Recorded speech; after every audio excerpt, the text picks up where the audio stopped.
In order to do this, the first thing that investors need to know is that the sector is well governed, that there is a referee that is fair, that is giving them the opportunity to invest, and that is protecting their investment. At the same time, this referee is making sure that the public is well served and that the state is also well served. In order to do that, we will be involved in awareness and education campaigns. We will create an accessible energy database.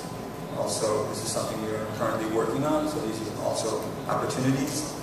We definitely need to draft new energy laws.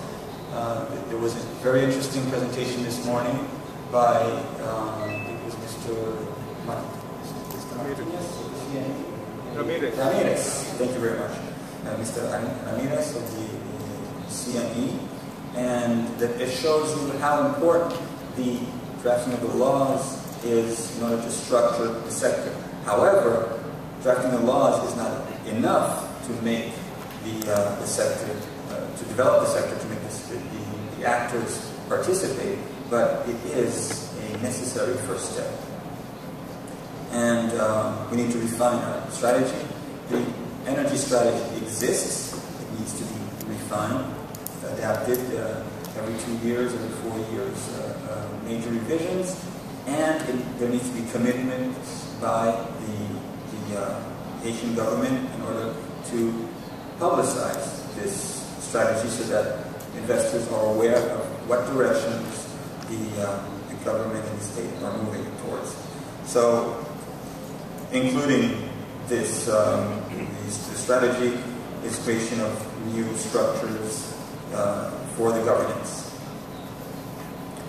The biomass household energy sector, in that sector we've been working towards converting a large number of households and SMEs, and small and medium enterprises to use LPG as a substitute to wood, and there's some people here who have worked with us on that.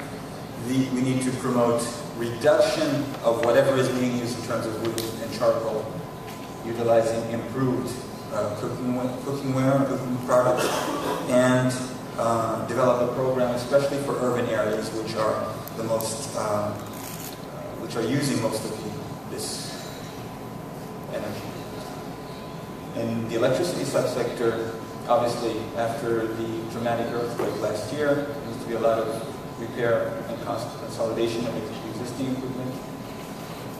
And this is a key point I was making earlier. This commercial sector has to be viable, has to be made sustainable. We are currently trying to initiate the renovation of the network's operations control system in order to, first of all, control a not necessarily integrated grid, and also give us the option of better controlling injection of renewable energy technologies in the production. You may or may not know that producing electricity with renewable energy technology is harder than producing it with conventional technologies. Harder in the sense of integrating into the grid.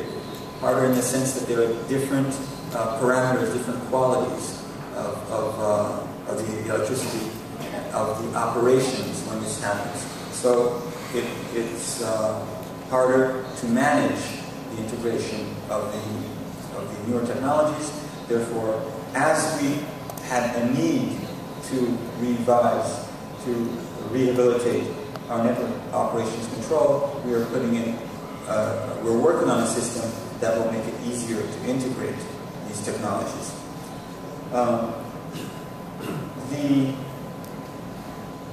The involvement, therefore, of the private sector is important, and we need to modify the current existing laws in order to be able to do that more readily.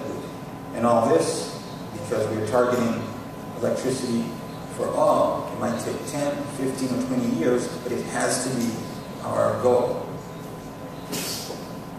In the fossil fuels sector, obviously I already talked about integration of more LPG use, and here we are defining different elements that will make it more secure and more available, including in order to reduce the trade imbalance, in order to need to import less fossil fuels. We are working to develop the biofuel industry, the biofuel alternatives, and the next presenter will talk a lot more about this, so I won't dwell on this too much. The last point I noted here was a more efficient urban public transport system for the major urban centers. It might seem a little ambitious, however, in terms of energy, it's extremely important in order to reduce the energy consumption for the same advantages to have a more efficient urban transport center in the larger cities. Obviously, Haiti in 2008 made a voluntary pledge to promote renewable energy.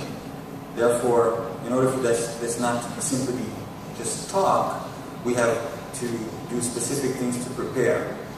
The first one is obviously assessment of all the renewable energy resources, a very precise assessment. We've already done a wind map, so we have the wind atlas available, and we have already started very specific measurements in areas that show great potential. We need to make all these energy information data available, and we need to carry out pre-investment studies. These are challenges because carrying out studies, people say, well, Haiti needs food. You can't be doing studies. In order to invest, the investors need to have the precise information, and these pre-investment studies are a prerequisite. They're indispensable in order to be able to invest properly.